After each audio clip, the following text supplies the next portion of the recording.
Welcome back, Bolanle. I have to say, I am most impressed by the feat you just accomplished. It has been decades since anyone completed the Warriors Tribulations trial. I can imagine, seeing as so many lives have been lost here. Can I do this last task now so I can finally be free of this place? Ah, yes, of course. And I recall I promised you some explanations, so I will do that too.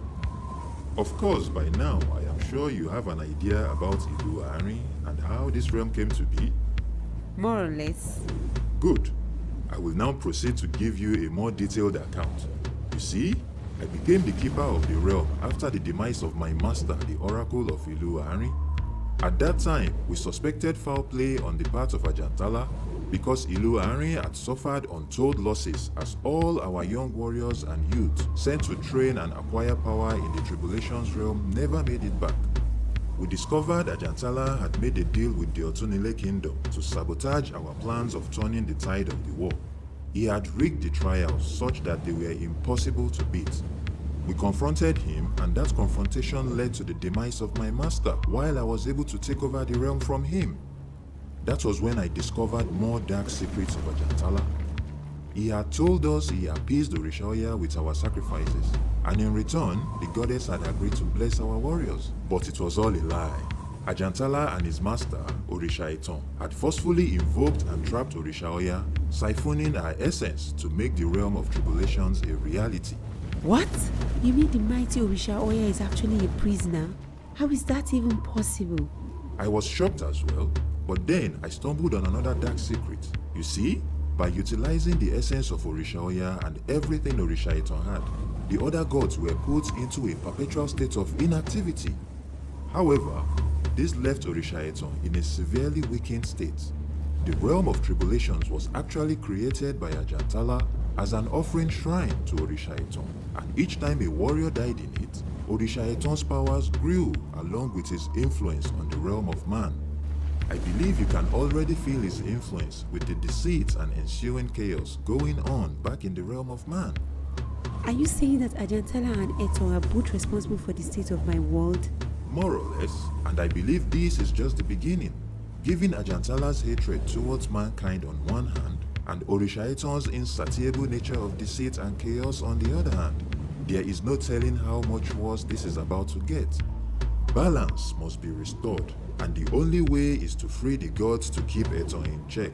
This is the reason I reopened the realm, to assemble powerful warriors, blessed with godlike abilities, who can make it to the realm of the gods and free Orishaoya and the other gods. Why didn't you just gift people the powers instead of making them go through the trials? A lot of my colleagues died here, as I'm sure many more people, for goodness knows how long you have reopened this death contraption. I know, but there was no other way.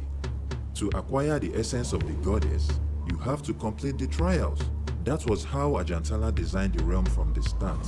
I could only hope there would be people skilled and strong enough to beat the trials.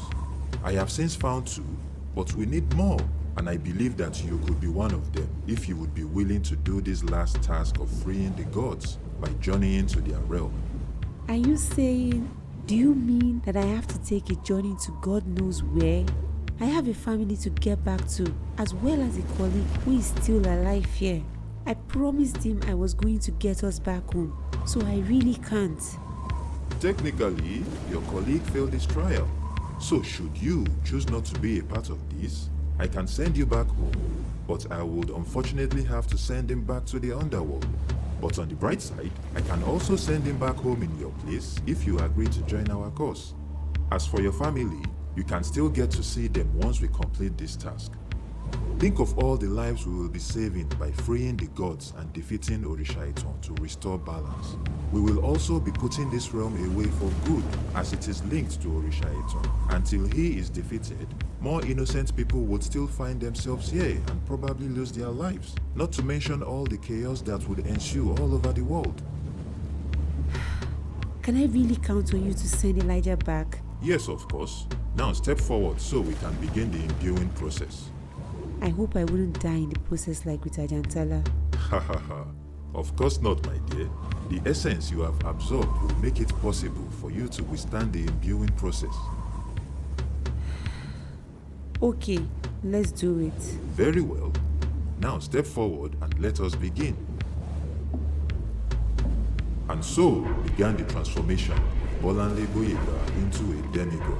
While the process was excruciating, Bola could not help but wonder what she had gotten herself into by giving up her humanity for a cause she was not really interested in. The realm of the gods, an imprisoned goddess, restoring balance to the world. All she could hope for was seeing this ordeal through and finally be able to reunite with her family. And with that, Bola emerged as a demigod. What happens next will be a tale for another time.